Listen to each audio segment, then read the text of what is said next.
So guys, my name's Dr. Rob. I specialize in addiction, childhood trauma, depression, PTSD. They called me an alcoholic. How dare they? From like Millionaire, vacation homes, the whole nine to homeless. I've lost a house, I've lost the holiday homes, the cars, my medical business, I've lost my children, my wife, my parents won't speak to me, my brother and sister disowned me, and I was living on the streets. Are you just alcohol still at this stage, or were you ever any drugs, or just alcohol? Alcoholic brain and the addicted brain are absolute genius. Labeled a slow learner. I always felt a little bit always felt different. like there was something wrong with me. Embarrassed. Wasn't ready to see myself. I can't go any Don't lower. sell yourself short. Uncovering all those feelings. Everything was lifted at that moment. This really wasn't about not drinking. Welcome to Crosstalk. I am coming to you virtually with Dr. Robb Kelly, who is in San Antonio in Texas. I am so excited for you to meet Dr. Robb. If you haven't already seen his work, he's an incredible addiction specialist. He's called the Addiction Doctor. He's known all over the US. People fly to him from all over the world. He's written this great book. More importantly, he does these incredible conventions, the Neuro Project, the Neuro Hero Project, as well as he'll be performing in London with Tony Robbins. And we will, put a link to that in the show notes and everything. So I'm really excited. Welcome, Dr. Robb. Thank you so much indeed. Great to be here, guys. Sit down. This is going to be a good one. I'm so excited. So just, a little briefing. What we do on Crosstalk is we want to hear all about your story. You have such an incredible story. I happen to be blessed and know it and have heard you speak for 2 days straight. It was one of the best weekends of my life. And, I'm so excited to have you because your story is so incredible. So, it's just kind of experience, strength, and hope. How did it start? Where did it go? What happened? And, did they force you to get help? Did you choose your help? Whatever it looked like. And then what does it look like? What did it look like in early recovery? What does it look like today? And then I'd love for you to go on a bit about, all the amazing work you do. It's so incredible. I know you do some a great deal of work. So I'm excited to hear all about it. Thank you so much. And jump in anytime you want if you have questions. So guys, my name's Dr. Robb. I specialize in addiction, childhood trauma, depression, PTSD, and alcoholism, which we'll get into. It's different from drug addiction. We'll get into that. So we're kind of the leading researchers pertaining to neuroscience and anything to do with psych. We've been studying, I wrote papers for Harvard University's psych hospital, which is McLean Hospital, as well as other hospital and universities around, TV books, all that stuff out there. I took my first drink at the age of 9 on stage with my musical family. So not knowing nothing about alcoholism back in those days. But yeah, I played the first half, 9 years old, had the big bass guitar strapped round.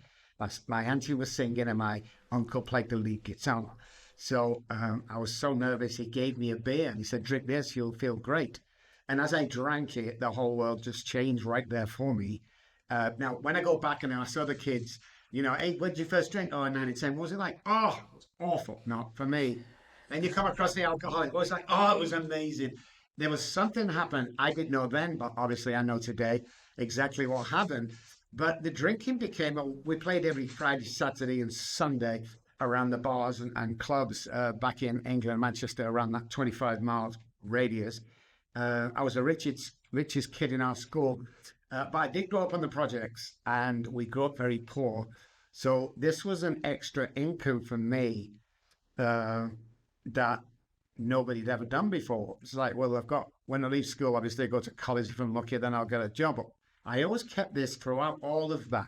I kept it because we got paid good money. And especially when I went into the studio and, played with like Elton John, Bowie, Queen, all them great guys at Abbey Road.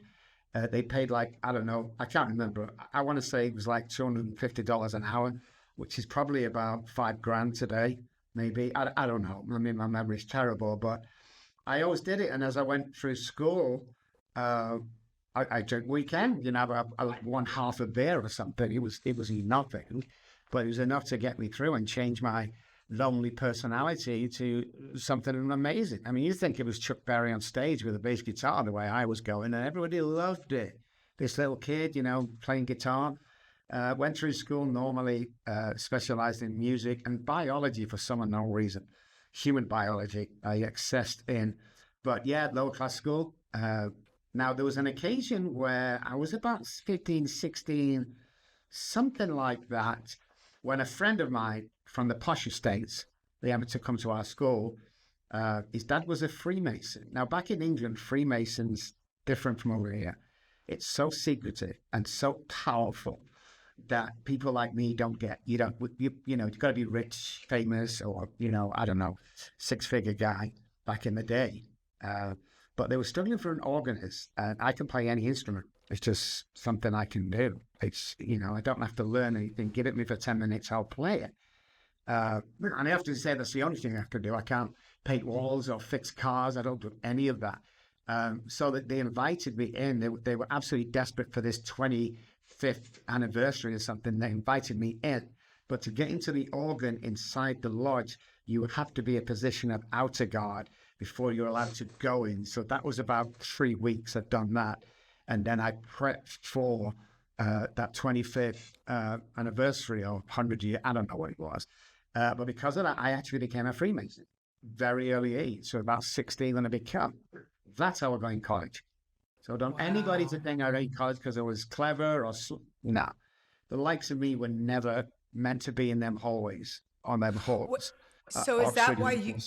Okay, so that's how you got into Oxford? It's funny because I had a boyfriend who once got into my father's office and said, I think your dad was a Freemason. And I said, what are you talking about? And he goes, I just see the symbol. There's all this stuff in his office. And I had no idea what that is. What an interesting world. So that's how you got into Oxford. Yeah, that's how I got into Oxford and a few of the things that I aspired. But, when I got into the lodge, all these guys that you feared growing up, these millionaires, these senior police officers, all that were in there.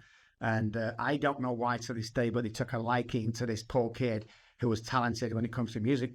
So, yeah, that's how I got to Oxford. Went there, still drinking weekends, and it turned into during the week with. I finally found somebody who could drink like me. These college kids were like, until the work started and they'd leave at 9 to study or homework. And I was like, no need to do that, guys. Stay with me till 12. We'll bang some beers, then we'll bang some cocaine or speed, and then we'll stay up all night and we'll cram for. No, it wasn't their style, So, but that's when the imposter syndrome first started, because and it's carried on all of my life. Despite my trauma work, which is the gateway drug, childhood trauma. But my first time I sat down full uniform in the hall, the dining hall, and there was 5 forks, 5 spoons, 5 knives, and I was horrified because I had no idea. I thought we were just going to eat 5 times or something, 5, pie and chips. I don't know, And it was at an early age I realized that if you copy people and let them go first, you can get away with a lot of stuff. And that's what I did. I would never eat first until I knew exactly what was going on. And of course, from the outside in, as the different food came over, different courses. But then, I got out of hand, my drinking every day. I scraped through, like literally scraped through. And then my first job was a police officer because all of the lodge were police officers. So it's just a case of me automatically just, going in there. But I didn't last long, got fired for being drunk. Sweet. My family were horrified about me being fired. I was horrified that they called me an alcoholic. How dare they? Yeah, I was just I was like, on the way home, I'm like, oh my God, I can't believe you called me an alcoholic. And then I have the alcoholic learning. So at this stage, are you just alcohol still at this stage? Or were you ever any drugs or just alcohol? I took drugs. There's no doubt about it. I definitely, but it didn't do anything for me. That's the thing. It did nothing for me. So I can take drugs now. I took painkillers the other day for my surgery. They don't do anything for me. If I need it for pain, I'll take it. Like they gave me 10 pills to take. I've taken 2 and now I'm fine. So I don't need set rest. So it's purely alcohol. That confused me. And I thought it was all one, and it isn't. So you can get guys who can't drink, where you can get down and say, pain Medicaid. I mean, obviously, if you get addicted personality, alcoholics are born, drug addicts are made, then you get hooked on it, then obviously you're done for. And they both present the same. But no, it was purely alcohol for me. And I'm going to ask you to speak further on the alcoholics are born and drug addicts are made. So I'm not sure if you want to do that now or kind of after we hear your incredible story. So that's my like number one question that I love the way you explain it. And I find it so interesting because it's really not about what we learn in treatment centers, especially even mine, which, you know, they teach you that addiction is addiction. Yeah, they do. And they don't know anything else. They don't. I mean, we're kind of the leading authority in neuroscience pertaining to any psych problem. So we used to do 95% addiction, 5%, you know, trauma and entrepreneurs. Now we do 95% entrepreneurs, deal with PTSD, depression, and 5% alcohol and drugs, which is weird. The more we found out about neuroscience, the more we delved into the brain and pertaining especially to addiction and rewiring of the brain, the more we realize that we can treat an array of patients with this rather than just alcohol and drugs. So if I say, guys, that alcohol has 1% to do with alcoholism and the same with drugs, it's not the problem. It never was the problem. The problem is this. So alcoholics are born. Let's look at that first of all. Alcoholics are born with what's called a predisposition. It's the only illness you can pass down through family generation. Now, as soon as I say that, people go, what? You can pass down heart problems? You can pass down, bear with me, okay? So we have the predisposition, and we're allergic to the ethanol in alcohol. And 3 parts of the brain differ in the alcoholic from birth than any other brain in the world. And they are the hypothalamus, the basal ganglia, and the amygdala. The hypothalamus is there just to tell you blatantly, to the prefrontal cortex, to tell him blatantly that you have to eat food, drink water to survive. That is it. If you don't, you will die. That is it. So we don't have to be taught to do that. Babies are born, hand down the mouth, or crying when hungry. It's just a fundamental, basic survival part of the brain. Boom. Okay? In alcoholics, not drug addicts, in alcoholics, the hypothalamus at that certain point of drinking career, we don't know when that is, automatically turns around and tells the alcoholic to drink alcohol only to survive. That's why I could go days or weeks without food or water. But a primary part of my survival brain is telling me I have to drink alcohol to survive. That's why everything else becomes second nature.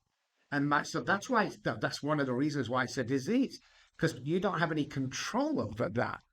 Where the drug addicts, 95% of people that come to us with a heroin addiction started in the doctor's office.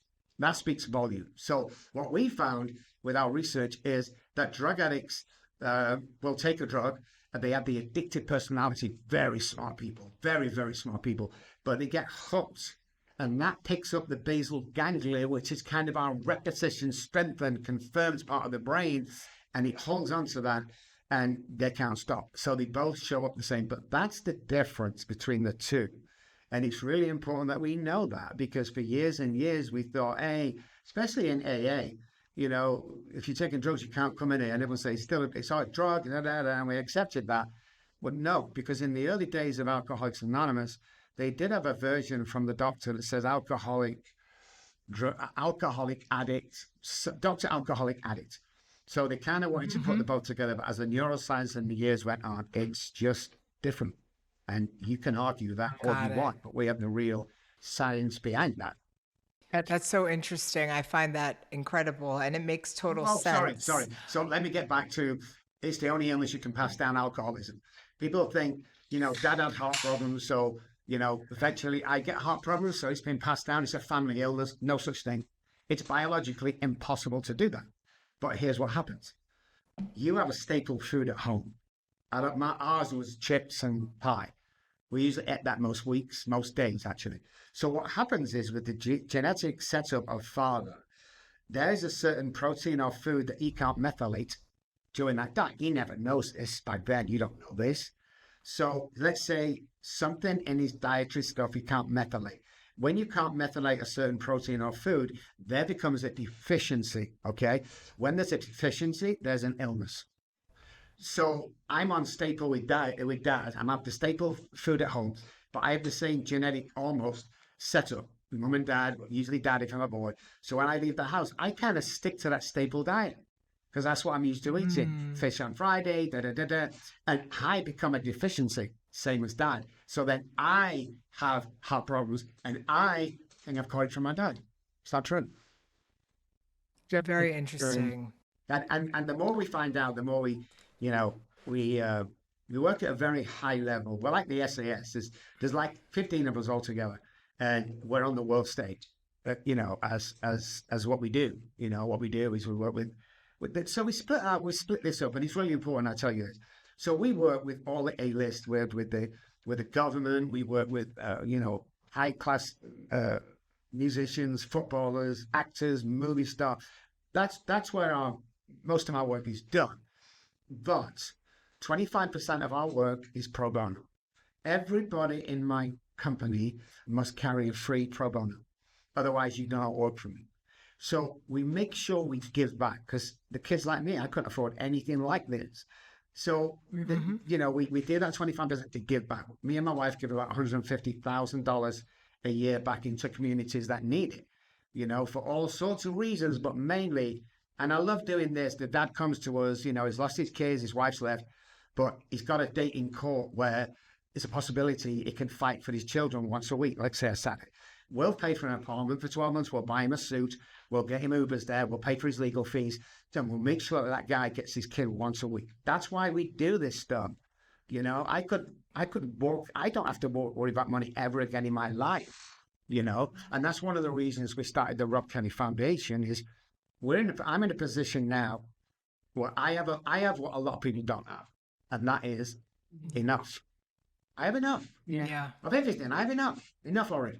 So we want to give back as much as possible. So when that's scary. Yeah, we feel the same way. We are a not-for-profit. Corey and I and Sergio, we don't make a thing off this. If anything, it all comes out of our pockets. And we've just started to get our first donations. So it's all to help people, and I love that you do that. That's part of the reason I heard you say that, I was scholarshiped to my treatment center. I didn't have that. I wouldn't have had that opportunity. Yeah. No, it's important that we do that. I've been in the industry on and off for about 25, 30 years. I've been in America for 19 years, and over here, it's been full blast over here. And today, it's about helping people and giving back. Helping people and giving back. That's what it's about. We have a sliding scale. We just trying to I've worked with about 8,600 and some patients over the years. I've worked with telehealth and TV and radio, millions of people around the world I've helped.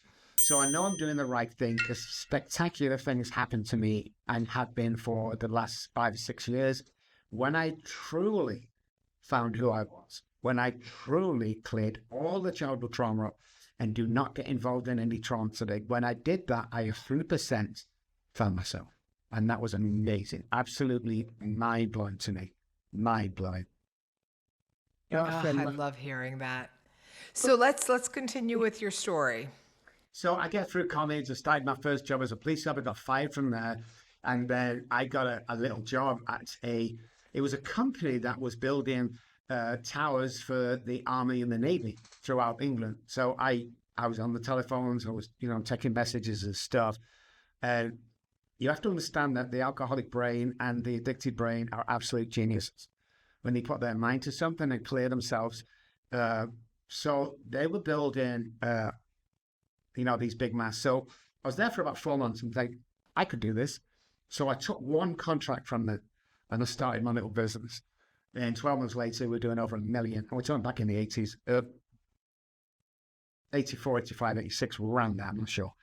I started to become wealthy. And that was the worst thing that happened to me because it masked my alcoholism.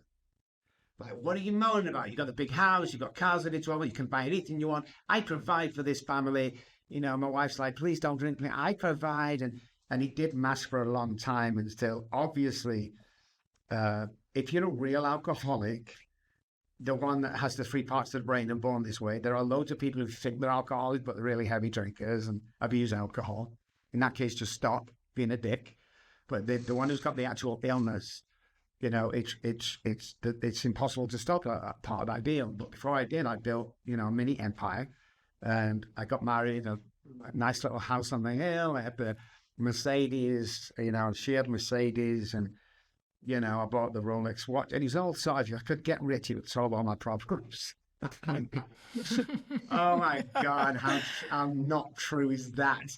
But I didn't know at the time. Right. But the drinking got out of control, and eventually, I remember a lot of things happening that was out of control. But I used to leave my kids at the cinema while Dad went 5 miles to drive to a liquor store. He's 1 and 3, and just tots, and I'd come back, and the police were there. We're going to charge with neglect. Then one morning I came down, and it's early hours of the morning, and I had work in about 3 hours. But I wanted to drink. Now, again, going back to the hypothalamus, when I want to drink, I want to drink. Somebody said once, if I had a drink and put it behind my back, what would you do? And I said, literally, I'd stab you in the face repeatedly until you give me the vodka. And he was like, I guess. I asked another alcoholic the same thing. He go, oh yeah, so would I. It's like, that's why you need to understand where we're coming from. But I came down, and I knew I had vodka somewhere. I found it. I put it on the counter in the kitchen for a second. I turned around to get a crystal glass. Because, hey, I'm not an alcoholic. I'm not drinking out the bottle. These are the things, the tricks your mind plays with you. So I turned around to get the glass. And when I turned around, my wife was there, and she snatched the bottle up the side of the counter. And she said, Rob, I think you've had enough. Now, what I should have said was, thank you, Mrs. Kelly. You're right. I have work in a couple of hours and go back to bed. What this alcoholic did was took a kitchen knife out and stabbed her 3 times. That's not natural, but it was for me. That's alcoholism, not heavy drinking that's pure alcoholism. That was the only way my brain was telling me I could survive, to get that at all costs. So after she went down, she was bleeding, obviously. I called a taxi around the corner, and when a taxi come up, I called the police and the ambulance. And when I heard the sirens in the background, I jumped in the taxi and flew to the airport and fled to Spain. And I was there for 3 months because there wasn't an attempted murder charge out for me. So I couldn't come back. And then eventually, after 3 or 4 months, it was all sorted. Charges were dropped because my wife didn't want to press charges in the end. Over the UK, that's what it's like. If the person wants to, if you don't die, that is, don't want to press charges, nothing the police can do. And I came back. But when I got home, it was all waiting for me. And my wife had her bags packed at the front door. And my 2 little babies, ages 1 and 3-ish, again, can't really recall. And she says, I remember the next 20 minutes, 30 minutes, she said, I love you till the day I die. And you're not going to kill my kids. Then she left. Well, the next day I got my children back by court order. I got my attorney to go around there. She didn't have attorneys. And they got my kids back the next day, and he brought them round. I gave them a big check. I brought them in, and the sense of, you can't mess with me. You have no idea how much power I have. I sat in front of the TV. I'm 3 or 4 days sober by now. I sat in front of the TV and went into the kitchen, and the thought out the blue came, wouldn't it be great if I just had 1 beer to celebrate my kids coming back? 2 or 3 days later, when the police kicked the door down, there was vodka bottles strewn all over the floor. My 2 little babies had not been fed for a couple of days or changed diapers. The police got them and picked me away, concerned me with unfit father papers. Child service were there, child protection service were there, police were there. She was there, mother-in-law was there. And they took my kids and they walked to the front door and they gave my youngest one to my mother-in-law and my eldest one, Charlie, to mum. And the feeling was like no other human feeling I've ever felt in my life, because my heart was being tore out in front of me. One of the police officers was crying. And my daughter said 3 things to me. And this was 30 years ago, maybe. She said, Daddy, please don't go. She's walking down the path holding Mommy's hand. And she got halfway down the path and she turned around and she said, Daddy, please get better. And as they got to the gate and opened the gate, She turned around one more time. And she said, Daddy, please stop drinking. And I couldn't do it. I went back into the kitchen. I opened another bottle of vodka. And 4 weeks later, 3 weeks, I don't know, I've lost the house. I've lost the holiday homes, the cars, my medical business. I've lost my children, my wife. My parents won't speak to me. My brother and sister disowned me.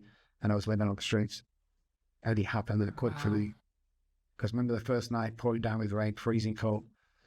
I had a little coat on, holding a can of beer. And I just thought to myself, where the hell did that go? And that was me, abandoned on the streets. Nobody wanted to know. Wow. From like millionaire, vacation homes, the whole nine, to homeless. Yep. Yeah. And, wow. I did a lot of stuff on the streets I wasn't proud of to survive. You know, I beat people up coming out of nightclubs when they were drunk and steal the wallet. If I couldn't do that, I stole alcohol and threatened the security guards that I would kill them with this bottle if I didn't. And I stayed on there, and, you know, 7 suicide attempts, and on 2 occasions I died. I was dead on 2 occasions on the streets of Manchester, and they brought me back to life again. And I hated them then for that. I literally hated them because I couldn't live. That book tells it well. I couldn't live with alcohol, and I couldn't live without it. I often tell people, you know, I didn't actually go to hell because I survived it.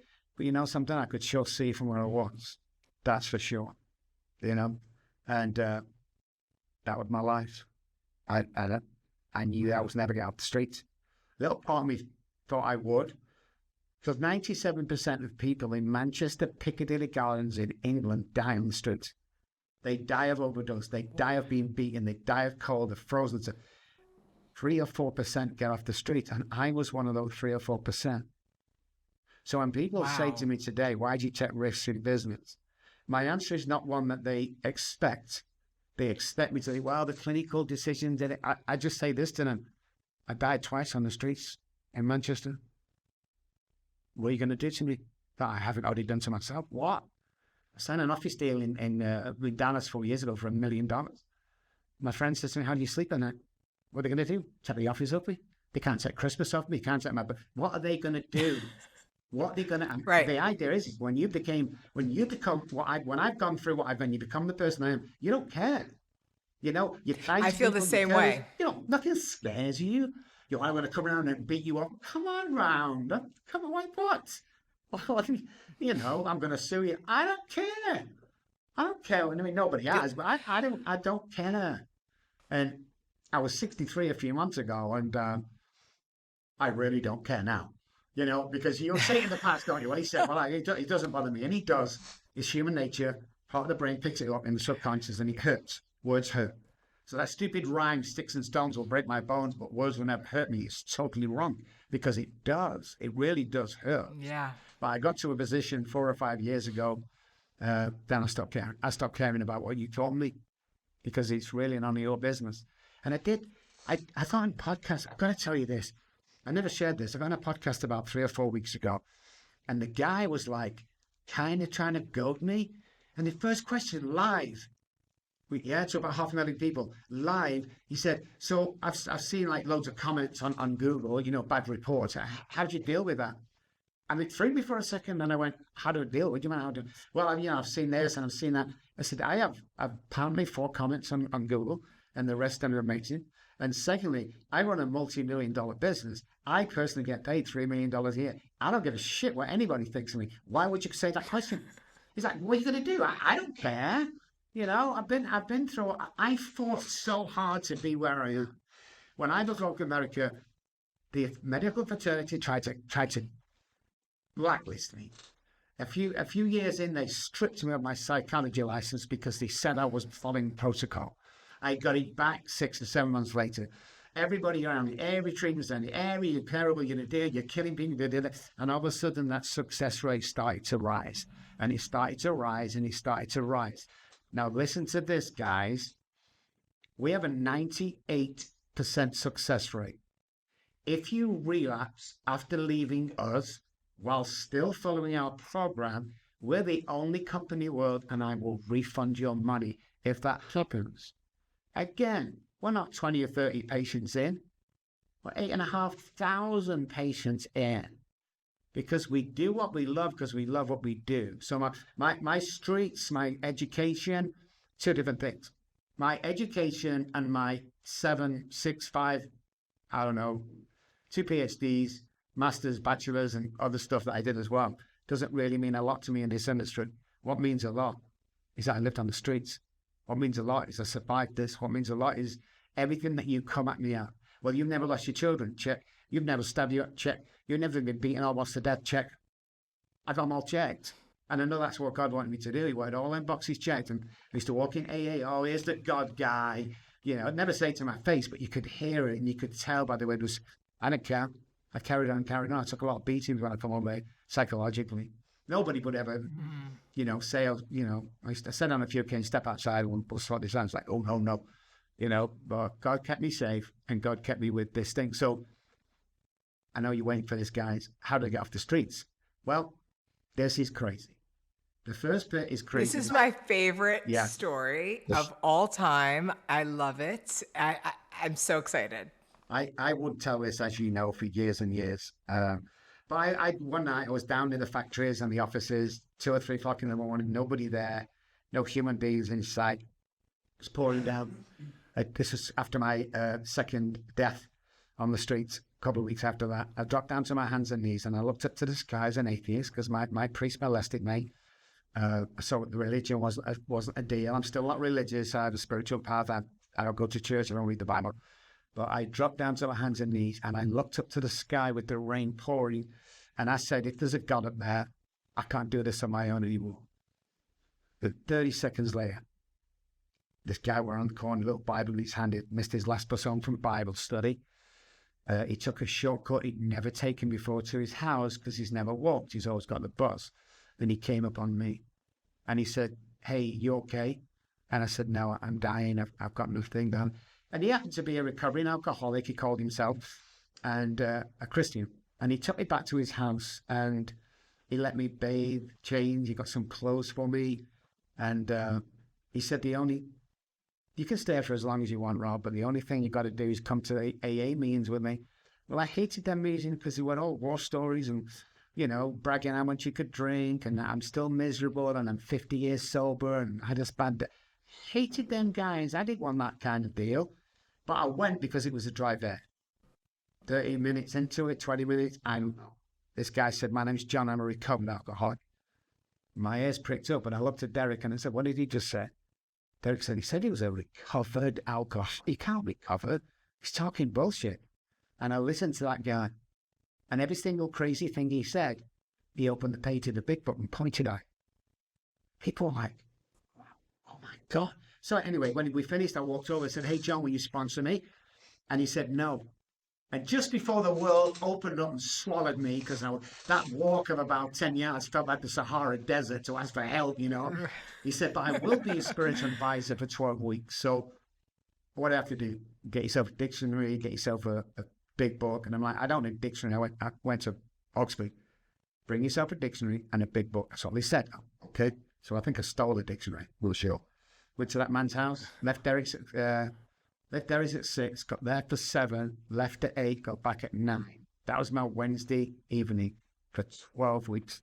The only thing I found, I was fascinated what he's telling me. He's telling me about profit, and all this crazy stuff.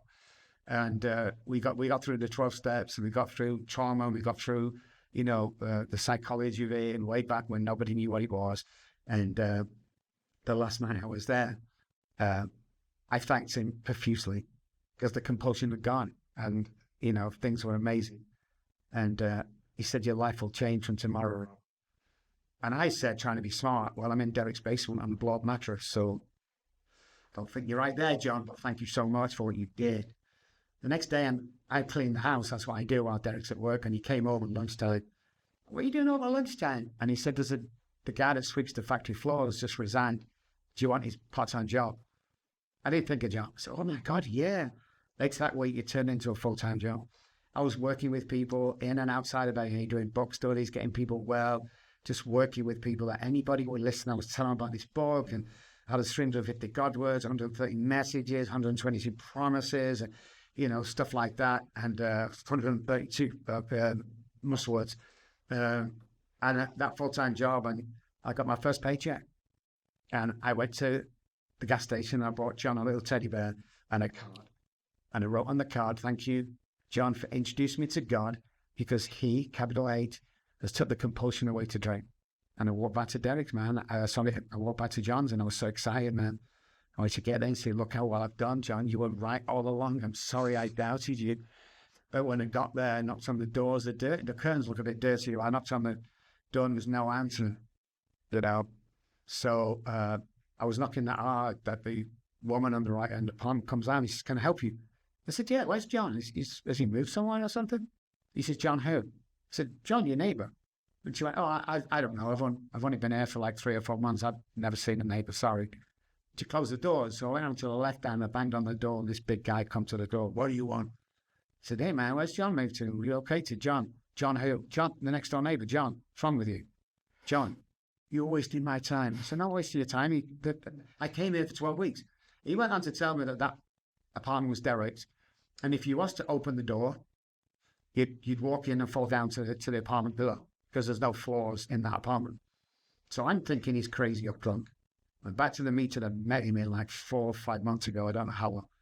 When I walk in, the chair went, "Robert, oh my God, you're back." And I'm like, "Thank goodness for that." I said, "Yes, you recognize me." He went, "Oh yeah, recognize you." I said, "Does John still come here?" And he said, "John who?" And I said, "John," and I'm explaining that I'm over in the coffee machine and I'm asking him to sponsor me. And he said he'd been my spiritual advisor. And he said, "Rob, you were there over in the coffee machine speaking to yourself." I've never found that man. And when I got wealthy, I put the best private detectives in Manchester on. I never found him. But what he taught me is what I do today and will continue to do. It's crazy, but people are getting well. We're doing what we were put on this earth to do. It kind of makes me want to cry a little every time I hear that story because, I mean, it's kind of unbelievable. I'm spiritual and I 100% believe it. And it's incredible. Yeah, you know, as you know, I'll tell a story for about, I want to say 15 years, 10 years. I mean, my memory in the past is terrible, times and places, but a long time until I told the guy when I first came around, I couldn't drive or nothing, but he used to take me with a crew, 6 or 7 other young guys. I'd come over and speak, and we used to travel all over flipping Dallas, and I told him, and a few nights later, I was speaking, he said, tell us, John. He stood up and said, "Tell us John's story." Tell us John's story, tell us John's story, tell us John's story. And I told it really embarrassingly, as if people were going to mock me, and I was prepared for someone to shout out, "You're an idiot" or something. But I was welcomed so much. And since that day, people have come up, "Oh my God, I've been through a similar one. Can I tell you about it?" I'm like, "Yeah, please do." So yeah, it's been an amazing journey so far.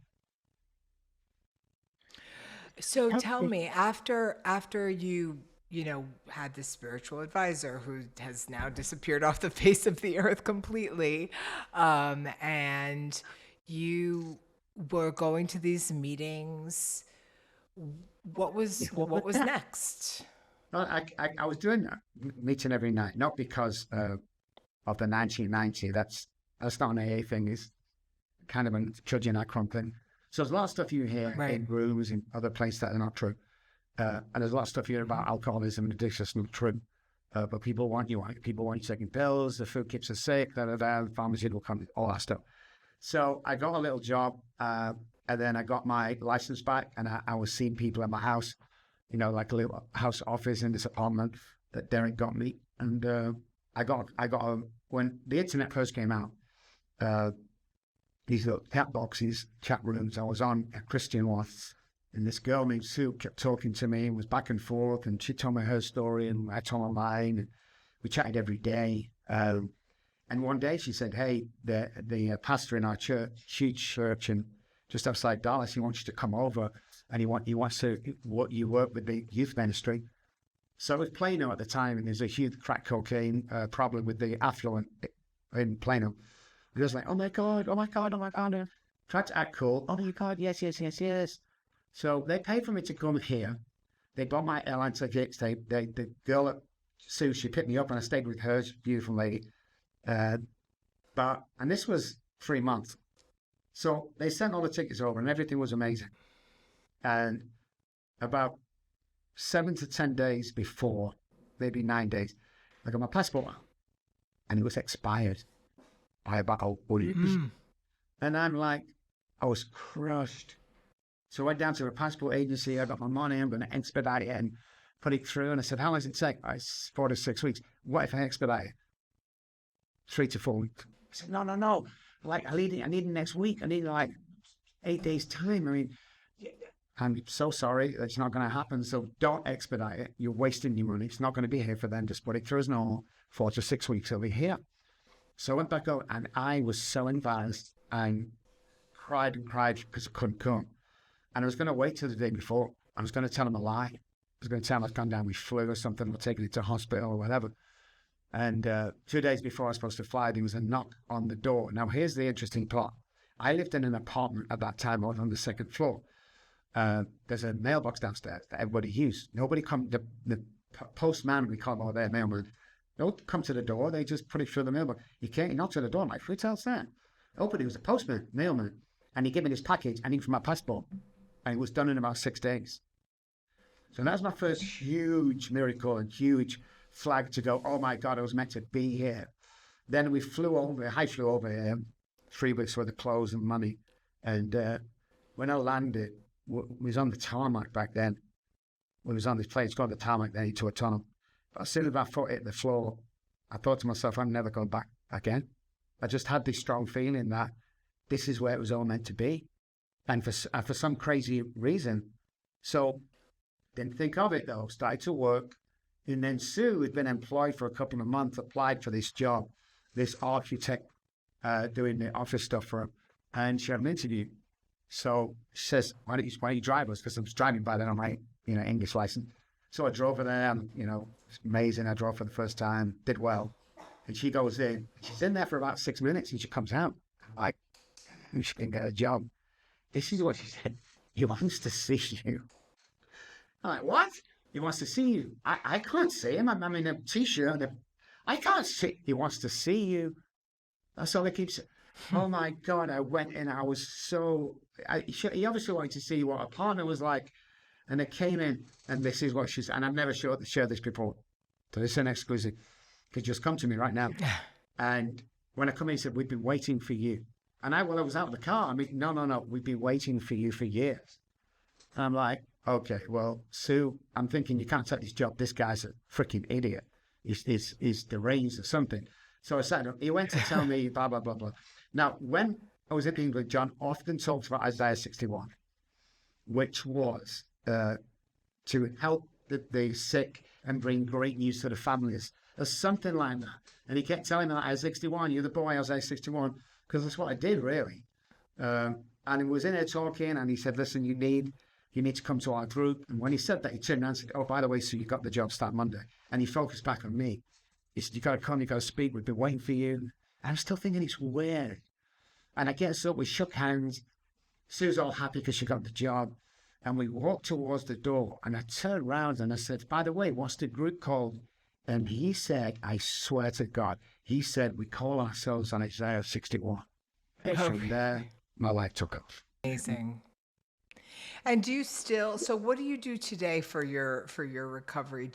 Are you still active at 12-step meetings? I am not. Do you still do any of those things? Yeah, I stopped going about just over a year ago. The big book is the best piece of literature ever written. The first one, Sixth Form, pertaining to recovery. I use that today. I use it in my personal life. I use it in business life. I don't go to the meetings because the meetings where I live, just too many personalities trying to, gauge. So I stopped going. I have my routine. I have a strong spiritual connection. I look after myself. I've just lost, as of yesterday, it was 157 pounds that I've lost. So I'm eating right. I'm training every day. And I'm just doing right. So that's me personally. Helping people across the board. Like we have the Neuro Hill Conference. We have the Neuro Realty Conference where we teach entrepreneurs to earn $1 million in the first year. Otherwise, we would pay you the $1 million. We have outrageous claims that we use because we know we're doing it right. But neuroscience is the key. I'm telling you. We found out about the neuroscience and what childhood trauma really is and what addiction and how people really are. People walk around about 60 to 75% of their capability and capacity. So we take it to 100. I mean, we use things like 9D therapy, breath work, we use NLP, we use somatic experience, we use psychology, we use behavioral science, we use, all these tools that we use on this 90-day, every single day, it's an hour a day for 90 days, to get you back and restart your business off, or we get you back into work and work with the families. And it's just amazing. I love that. Absolutely amazing. Well, because of you, I am now also a 90 breathwork facilitator because I had the experience in your home, and it was transformative. And I've been doing breathworks for over 3 years with a private coach, but this was, it's funny because she said to me, she goes, "You never cry with me. I can't believe you're telling me that you cried at some stranger's home in Texas." I was like, I was sobbing in your living room, and it was an incredible experience. So I'm so grateful to you for bringing that into my life. That and the breath you taught me in the morning, like the breathing in and out 20 times, just those things were so helpful. And the way you speak is so compelling, and really you're very motivating, it's like, oh my God. And I've had a good life, but I it got to a point where alcohol was the only thing my brain consumed, right? I wasn't eating. I needed a blood transfusion and detox. I was really far gone. And I'm really lucky that I had the opportunity and the intervention and all of that. But I'm with you, like there's very little I fear. And of course, fears come up for me. And like once in a while, I'll be like, oh, like financially, will everything be okay or whatever? And it's normal. No matter how much money I have in my bank account, these stupid fears sometimes come up. And I just have to be like, duh, everything has always worked out. When has it not worked out? Yeah.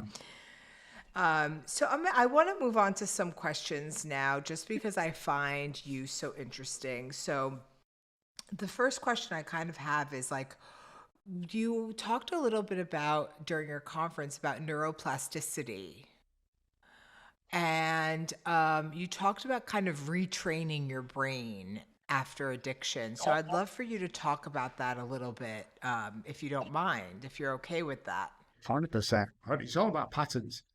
It's all about patterns. Now, here's the interesting part. 10 years ago, the medical fraternity were very excited when they found out that changing neural pathways and changing patterns within the brain is possible. And they tagged it as neuroplasticity, which is amazing. What a lot of them didn't know on that board was 1938, when the two guys wrote a book. They said that it's vital, necessary to life, is vital, that you have, this psychic change, okay, and a spiritual awakening, okay? That's what he said. So the psychic change is rebuilding patterns in the brain and redirecting neural pathways. How did they know? What? So that was one of them. So, and then the spiritual. So the more we go into the mind, subconscious wakes up every morning, wants to kill you, and go like an accident. Yeah, once we knew all about that, we found out this. And there's a lot of work, and it goes into depth, and I'm willing to go there if you want me to. But when you have the psychic change, the change in our pathways, and when your energy inside your brain, the mind, energy, can't feel it, touch it, the mind over, the brain is matter, mind over matter, connects with another energy or power, your DNA changes. That was our discovery. It was phenomenal. So then you've got to look at what else. See, I was never happy going, you're an alcoholic, go to the doctors, go to AA, go to treatment. Why? Well, you just drink too much alcohol. If I was me and you was to be in Florida, I was take you out to the streets and ask 20 people, what is alcoholism? Everybody would say someone who drinks so much alcohol. That's not true. That's not true. And yet we're brainwashed. If I could just stop drinking, well, guess what? It's 1% to do with it. What about the other 99% that's torturing you? What about parts of the brain that are set to kill you? And I'm telling you to drink alcohol, not food or water. What about that? So that's why we went into depth of what is neuroplasticity. How can we change the brain permanently? And this is why we do 1 hour a day. If repetition strengthens, confirms. So that part of the brain is the basal ganglia. You know, let's say a pilot needs 20,000 hours in the air before he can fly a commercial jet. It's doing the same thing over and over and over. That becomes a pattern, like driving a car. First time you get in, you're like, oh my God, it's so big. Oh my God. And after a couple of months, you pass your test. You can reverse down the driveway, waving at mom, speaking to the girlfriend, texting, listening to music, and saying hi to the neighbor at the same time without even thinking. That's called the basal ganglia. That part of, imagine a clock face. Just goes round and round with everything that we do and learn. So if I drove a car once and went to drive back 20 years later, I'm not going to be able to do it. It's got to be in the basal ganglia that it gets imprinted in the brain, becomes a working part of the brain. That's how I can do that. With the alcoholic, the basal ganglia is at default. So again, imagine a clock face. 10 after, we go on a bender. 20 after, we try to come round. You know, we get the wife back. 1/2 we get the kids back. 22, we get that job we always wanted. At 10 to the hour, you will self-sabotage. Because the neural pathways in your head are routed to default, which is self-sabotage. It's not the outcome. For you, it is. For me, it is. Might be drugs, kicks, food, sex, whatever, porn, whatever it is. But that needs to be repaired, and that's about patterns. So I often say to people, do you have any patterns? No, I don't know. Look, I don't know when it is, but have you ever been to the seaside or to a concert with a bunch of people on a bus? You all go down there, you're singing, you get there, you have a few drinks, you have a great time. You get back on the bus, which seat you sit in? Usually the one you've traveled there in. And people go, oh my God, I do that, I do. It's like they're the patterns that are pretty good and funny. But what happens with childhood trauma, we get patterns that are definitely not only kill us, we're going to take people's words. And unless them change, so wake up in the morning. One of the reasons why nobody's ever woke up laughing is lack of oxygen. So when I say this, take this seriously, the presence of oxygen equals the lack of disease. Every disease in the human body created, cancers, growths, heart attack, whatever it is, grows or starts to grow in the hypoxic area of the body. So we only breathe 45 to 65% of our lung capacity. The reason why you feel so good going to the gym is not the exercise, it's this in between sets. So the oxygen. So the subconscious brain wakes us up in the morning. The subconscious brain thrives where there's no oxygen or little oxygen. So during our sleep pattern, normal circadian rhythm sleep pattern, 2 and 5 o'clock in the morning is usually when the body is at its weakest. The breath is slow. The building is starting. The repair of the body as a whole is starting, whether it be a cut or brain or whatever it's repairing. You wake up in the morning, hardly any oxygen. So the subconscious brain wakes us up. Oh my God, look at this, stub my toe, it's blowing outside, blah, blah, blah, all that stuff. That's the guy that's going to kill you eventually. Okay? That's the guy that nothing ever goes right for me. You know, I never win this, I never do that. I know I'm not going to, get that job. Well, the problem is, there's no fucking problem. Stop saying that. But we get up and you do your 20 exaggerated breaths in. Exaggerated breaths. Not just... Really go to town on that. What happens is this. Yeah. And the conscious brain takes over. Now, this guy is back here somewhere, okay?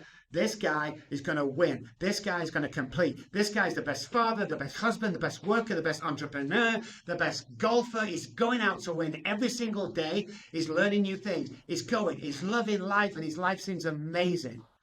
But when he goes to bed, who wakes him up in the morning? This guy. And that's why the repetition, strength, and confirms comes from, is you have to get rid of that subconscious brain, because what will happen is when the prefrontal cortex goes, give me an answer. That's what his main job is. He needs an answer to your problem straight away. He needs it now, and he goes into the brain and get it. When the patterns are self-sabotaging, okay, which means that 90% are self-sabotaging, what happens is it goes straight to the subconscious brain, and he takes the answer from the subconscious brain, which is usually negative. I can't do it. It's a waste of time.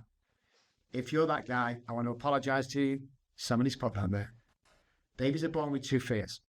The fear of falling and the fear of loud noises.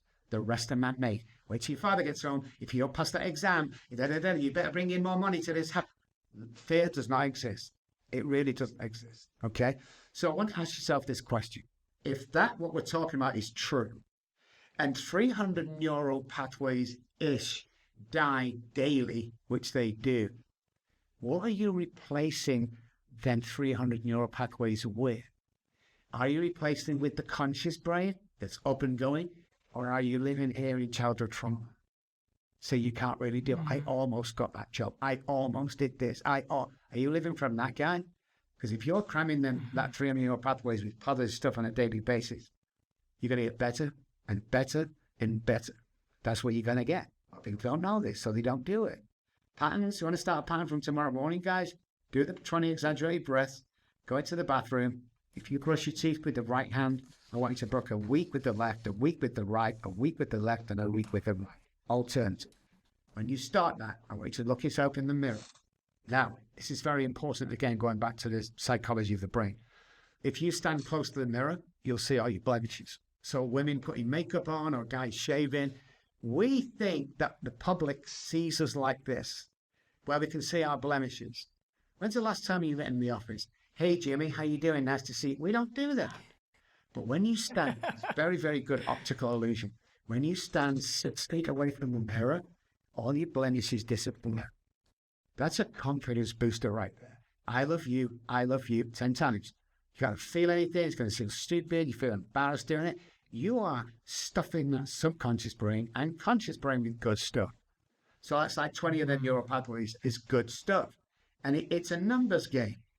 You know, if you have 80% self-sabotaging with the childhood trauma and everything like that, 20% good, the more good stuff you push in, the more healthy neural pathways we start restoring, then obviously you're going to get a balance like this, where your conscious brain with the neural pathways are healthy and conscious and ready to go for the right decision based on your circumstances. And the bad neural pathways and the subconscious brain is going to be put at the back over here. That's living in the now. See, the law of attraction is like this, guys. People think, oh, law of attraction, yeah, I'm going to attract what I think, you know, I'm going to attract what... No, guys, you're looking at the wrong way. That's not the law of attraction. Okay, so let me put it in layman's terms. You're watching cable tonight. You have a show you want to watch. Bam, bam, channel 143. Bam, bam, bam, and that's yours. Now remember, at the same time you're watching that program that you like, that you love and laugh and it's cheerful, while you're watching that, there's 2,000 channels flying around you. So on your cable box, let's say there's 150 channels that you could be watching, but you're watching channel 143, okay? But there's all of these other channels that you're aware of, obviously. But your focus is on channel 143 because the program that you want to watch. That's the law of attraction. Now, I want that 143, so I'm staying on there despite hundreds and odds, channels around me. Now, give that remote control over to your toddler or your young kid, and he will start changing them channels. And all of a sudden, you've got this channel, this channel, this channel, this channel, this channel.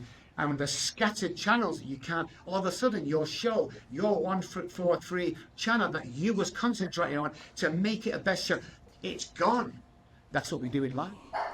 You concentrate on become, let's say, a millionaire, but please, you've got to believe me. Oh, does not, but let's say it's the easiest one to describe. You're concentrating, but there's all these things going on around you. Like this has happened, your sister's done this, it's all, cut out the noise.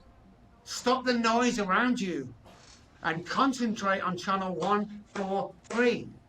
And that 143 will be sat in your brain and you'll start acting that way. You'll start quoting the lines from that comedy at work. Because you take on that channel 143. It's the same thing, that's the law of attraction. It's the same thing with life. Cut the noise out. You know it's there, but you don't need to look at that right now. You need to concentrate and focus that your dream 100% could come true. Well, I cannot be president of the United States, they used to say to me. Let's forget the political views for a second, man. Just forget about it. I'm not interested in politics. But we had a business that run the country for 4 years with no political experience whatsoever. Don't dare tell me you can't live your dream. It's just not true. Somebody's put that there. Find out who it is and get rid of those. Don't stand for anybody speaking down. Don't stand for anybody that's not lifting you up. And watch for these guys. Hey, Rob, you're not going to get that job. No, I'm joking. He needs to go. Your circle needs to be 3 friends around you. Because you can bet in your family and circle right now there's at least one person that wants you to fail. That's the guy that's not clapping when you win something. Watch out for them guys. Then get rid of them. Don't even think about it. Because everything is possible. And that's why we guarantee our work. You know, you're not going to come and see us for like, oh, I've been seeing my therapist for like 2 years. When do you think it was going to work? I've been checking depression meds now for 20 years. When do you think they were going to kick in? Stop following these false pretense liars around you. That if you do this will happen, you'll never recover. You'll always be an alcoholic. I don't tag myself as an alcoholic. I've recovered. I am an ex-problem drinker. Recovered means the game wants health. Well, I'm not sick anymore with the alcohol and state of mind. Well, I'm not insane. I don't go around stabbing my current wife 3 times. Recover, use that. Stop telling yourself, oh, I'm an alcoholic. What's an alcoholic? Oh, an alcoholic. My name's Jim, an alcoholic. You're convincing your brain that one day you're going to relapse. And that's so funny because my boyfriend is not an alcoholic or a recovering alcoholic, never was. And he asks me that. He goes, why do you still say you're an alcoholic? It's very confusing to me. And I say to him, I go, and I don't go to AA as much as I used to. And I say to him, oh, well, you know, in AA, they want you to always remember that you are so that you don't go back to your old, devices. But his argument is, yeah, but aren't you reinforcing this belief that you are an alcoholic? And I always say, yeah, you're right, and what you said earlier, there's so many things they say in AA that's like not true. I agree with that, and then there's so many things that they say that is so true and is so interesting, and you have to take it all, I think, with a grain of salt type of thing. But I'm glad you said that. Well, the other thing as well you've got to look at is what, the big book is the main purpose. The Alcoholics Anonymous is the book. We are the fellowship of the book. People misquote the book. People don't read the book. If I asked you now, how long you been in AA? A rough idea. 10 years? 15 years? You personally? Me? Yeah. Oh, 8. 8. So you've been in AA. What does step 1 say? We're all powerless. I'm an alcoholic and my life is unmanageable. Yeah. Oh, yeah, powerless. Powerless over alcohol. See? We're all powerless. Yeah, easy. Yeah. That's not what it says. Yeah. That's not what the writers of that book, that's not what they're saying. The sentence goes, step 1 is we admitted we were powerless. There's no apostrophe there. People don't know that because they're taking the book and they're rearranging it and getting that. Don't mention Jesus Christ in AA meetings. Oh, really?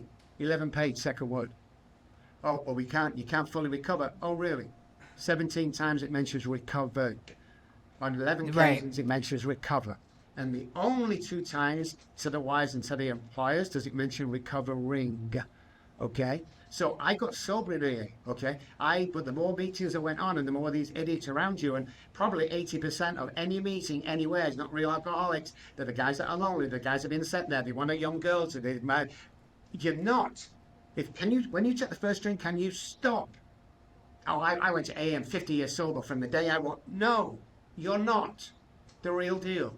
Well, you can't say that. I don't give a shit what you say. I'm telling you from my experience around the world of millions of AA meetings and stuff that I've done for almost 25 years traveling around the world. And I tell you right now that 80% of people in that room are not the real deal.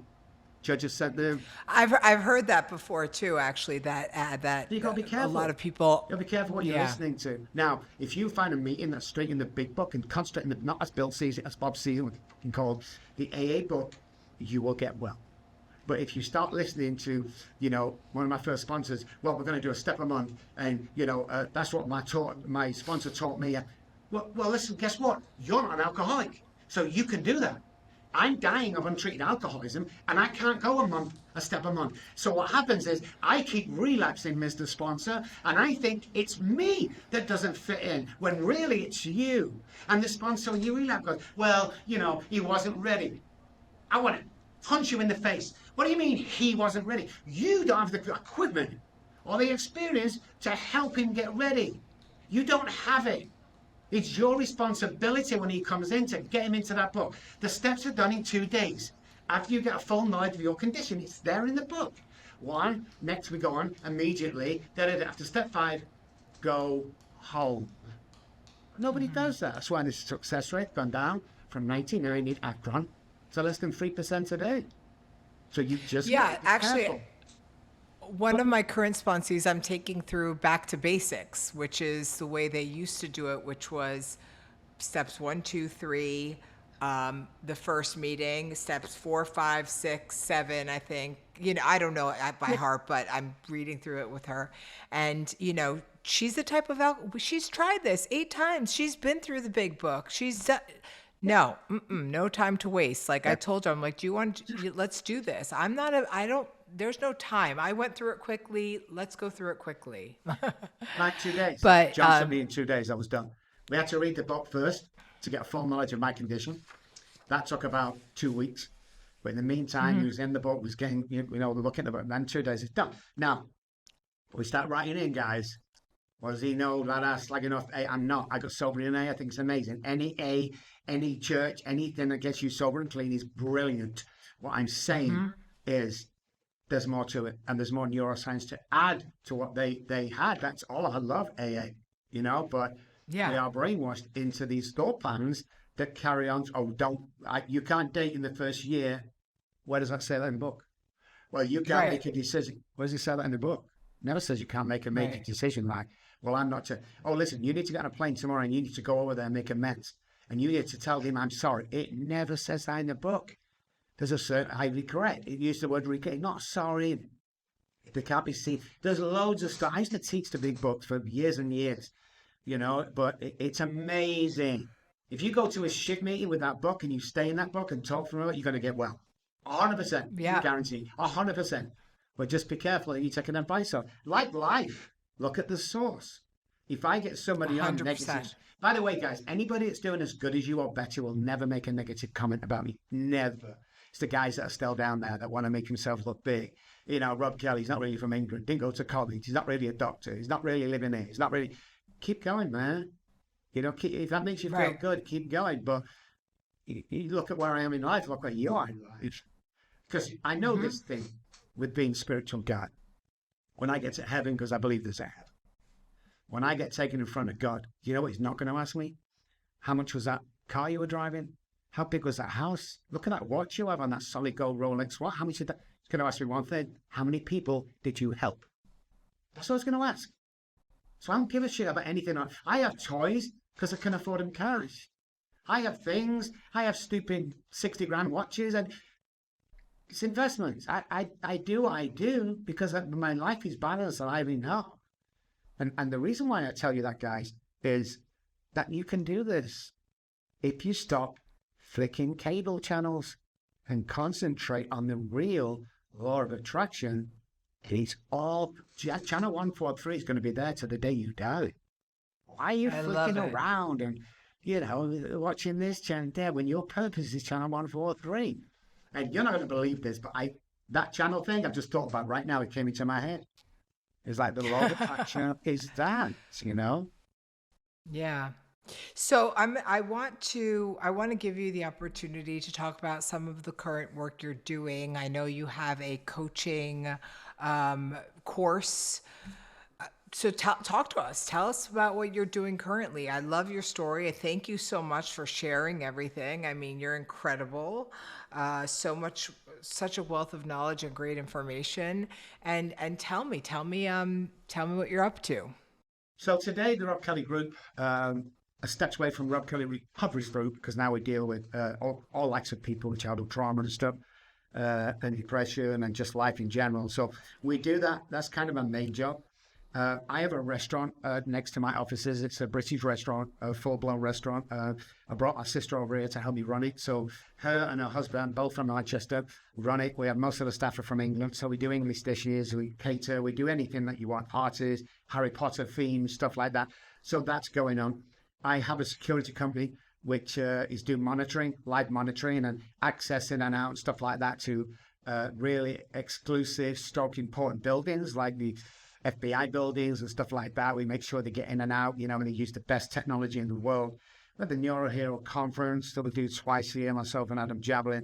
And then we have the Neuro Realty Conference, which I do with Donna. And then I have my public speaking and just started back on TV again. So, I do lots of things. So there's something I want to say. while we're on the, what you do, he said, I've got a book out there and it's called Daddy, Daddy, Please Stop Drinking. And of course, Here it is. Yeah. So stay there. Well, I want to take a photograph of that. Stay there a minute. Brilliant. Absolutely brilliant. But listen, guys, if you... And we'll put this in the show notes. We'll put Yes. a link to buy the book in the show notes and Right, everything. here's the book. It's on Amazon for like $9, $10, I don't know. If you want a copy of that book and you can't afford a copy of that book, you message me or message the show. I will sign that book and I will mail it out. I'll pay for everything and I'll send you a free copy. Won't cost you a dime, signed by me. The only condition we ask is that you pass it on to somebody else when you finish. I did buy my book, but I also got your signature because I got it at the Neuro conference when I was there. That was a beautiful. That was the back at the house. That was a one-off. Someone said, "Should we go back to the house?" And I'm like, "Well, we've never had anybody at the house. We don't do that. We don't kind of mix business with pleasure." But I told Adam, I was like, "Oh yeah, we gotta go." And then you come along, the third person to agree with it, and then we had like 20 people back at the house going through 9. And it's just amazing. It was an amazing evening. It really was. Next time that you was come, such you've got to stay with us. Janet insisted. Okay. Janet kept talking about it for like 2 months after. I love Janet. She's an amazing girl. We need to hang out with her. She's just fantastic, Well, Yeah. I'm waiting for you guys. The apartment's here, and I live on the beach, so you have no excuses. I mean, listen. Where do you live? Just the area. Highland Beach. Where is that? Because we That's go in to, Boca. Boca. Yeah. We have a patient in Naples that we go every 3 No, weeks. I'm on the other side. Well, I'm going to have to come over there and meet Adam, meet you again. It's been too long before I've been over there, so we'll make sure I'll text Janet and I will remind her. You know what the deal is. Yeah, don't tell me. I've got no idea. They'll be gone by the time we finish the show. So, Yeah. I forgot. Actually, it's so funny because I meant to text you, but I guess I texted your email. I don't know what I did, but I got it all wrong. And thank God Courtney reached out to me. So I'm really glad you were able to be here and do this with me. And I'm so excited, really. I'll let you know before it airs. And what we'll do is I'll also text Janet and get you to come out here. No excuses. That would be absolutely awesome because we love both. So, Dr. Robb, tell me, I ask this of everyone, if you could tell your younger self something, kind of give them a message, how old would you be? Like, what do you picture in your mind when I say your younger self? How old is this little Robb? And what would you say? I want to do 2 if I can. The 8-year-old, Yeah. it's going to be okay. Because I was abandoned and stuff like that, no fault of my parents. So it's going to be okay. I've done my trauma work around the 8-year-old. The 12-year-old would be that you can do anything in the world. Do it now. That's it. Because people think we have time. Well, I'm going to do this tomorrow. I'm going to, you don't have time, guys. Everything we say and everything I've said on this program has been researched. It's been tested. There's been trials, clinical trials, everything.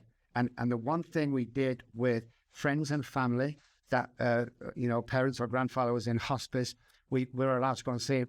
And we asked him 1 or 2 questions. And one question that came over, and the answer was the same, is, if there's one thing you regret, what would it be? And everyone says, I thought I had more time. And you don't, guys. Mums waiting after kindergarten, next minute they say they're waiting after college. We don't have time. And we have a 7.3 golden rule here. And that's when a thought pattern comes, if you don't act towards that, like make a move towards that in the first 7.3 seconds, it's gone. Let me explain. Sat on the sofa tonight, big bag of chips, big can of Coke, and drinking. I'd sit around to Janet and go, hey, Janet, I'm thinking you go to the gym tomorrow. I ain't go to the gym tomorrow. I know it. She knows it. The dogs know it. Even the cat in the corner knows it. I'm not going. But if I put that down straight away, I walk into the bedroom, I get my gym stuff, and I put it near the door, there's a good chance of me going. So the message from that is start that business, marry that girl, buy that house, go for that job, buy that car. It's like, do it now. Don't wait, because waiting is subconscious. The doing is conscious. When we live in the now, the conscious part, nothing is impossible. Nothing. Thank you. I love that. Anything else you feel like you may have missed that you want to talk about? Let's talk about the RobbKellyFoundation.org. It's something we started about a month ago. And we like to bring things differently. We want an end result. We want a guarantee at the end. That's why our company has been so successful. The Robb Kelly Foundation is to give back to society, to those who need help. And it's not just alcoholics, addicts. It's across, you have to fill paperwork in, you have to go through a vetting period, which is very short, a few hours. But let's say you give $100 to the foundation today. And that $100 goes towards a guy that needs to buy a suit to stand in front of the judge, prove to the judge he needs to see his children once a week. Okay? So you bought that $100 bought him a suit. Okay? When he gets his child back, or when the event's over, you're going to get an email off that guy thanking you and telling you where that money you donated went to. Say it's $10 or $1. He's going to say, with that dollar you saved, it helped me buy this suit. And you'll get that email. There's we're like you. Nobody gets paid in here. Everybody does it because they love it. We have a CEO that runs it. He's an amazing guy, Ray Trevino. He's a number one guy. Oh, I know Ray. I sat in front of him at your conference. Exactly. Well, he's running the foundation. He does a great job. Yeah, I love Ray. Yeah. So obviously things are going, but if you can help in any way, and you have $1 or $2 to spare, just jump on the 𝗥𝘐𝗯𝗯 and donate that $1, that $10, whatever it is. We'll be so, so grateful. And you'll definitely be hearing of the person that goes to. Thank you. I love that. I will. You never know what people are going through. Also, I'll make sure that link. Yeah. It's true. You're right. And I will make sure that link, the 𝗥kellyfoundation.org link, gets into the show notes as well. Let me finish on this. Let me finish real quickly on this. About Yes. helping another human being and not knowing what they're going through, because everybody's going through something. I often ask people, when everyone's asleep at night time and you're on your own fighting, what problem do you have? What are you going through and nobody else knows about? And everybody has something. So there's a guy that walked to the Golden Gate Bridge and threw himself off and committed suicide. And the police pulled him out of the water. They found his identification. They went back to his apartment looking for the next of kin. What they found was a note on the kitchen table, and it read, "I'm going to walk to the Golden Gate Bridge and throw myself off and commit suicide. Unless on the way there, somebody smiles, nods at me, says good morning. In that case, I'll stop right there, turn around, and I'll try again tomorrow." Question to you guys. How many people today have you walked by who's headed to the Golden Gate Bridge? Thank you for that. That's really profound. Thank you, Dr. Robb. It's such a pleasure, and I hope to see you soon.